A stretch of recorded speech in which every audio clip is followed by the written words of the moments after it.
आज आमचं नियोजन झालं वाडीला. आम्ही दर शनिवारी का नाही वाडीला जातोय बघा. मग आम्ही 3 त्रिकूट सगळे इस्कूट वाडीला जायचं नियोजन झालं. म्हणून काढली गाडी आणि निघालो आज वाडीला. वाडीला जायचं म्हणजे गाडीत तेल टाकायला लागते, म्हणून पहिला गाडीत तेल टाकून घेतलो बघा. नान्नीच्या नदीच्या पुलावर आलो, पाणी काय खाली होतं. मग पत्याने म्हणले जरा बारीक मध्ये फोटो काढायला लागते, म्हणून आम्ही फोटो काढून घेतलो बघा इथे येऊन. मग डायरेक्ट इथं आम्ही न थांबताच निघालो वाडीच्या दिशेनं, कारण का आम्हाला जायचं होतं लवकर. पावसाचं नियोजन काय नाही, कधी पण पाऊस आलाय हो.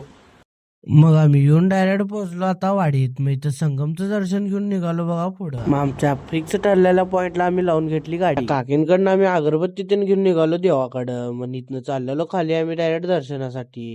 मग इथनं आम्ही डायरेक्ट गेलो खाली हातपाय धुवायला. मग इथनं हातपाय धुवून आम्ही डायरेक्ट थांबलेलो दर्शनाच्या रांगेत. आज पण काय दर्शनाला लई गर्दी नव्हती बघा. मग लवकरात लवकर दर्शन आवरून आम्ही निघालेलो घरच्या वाटेला, कारण का आज पावसाचं वातावरण लई जाम झालतं. कधी पाऊस पडेल सांगता येत नाही हो.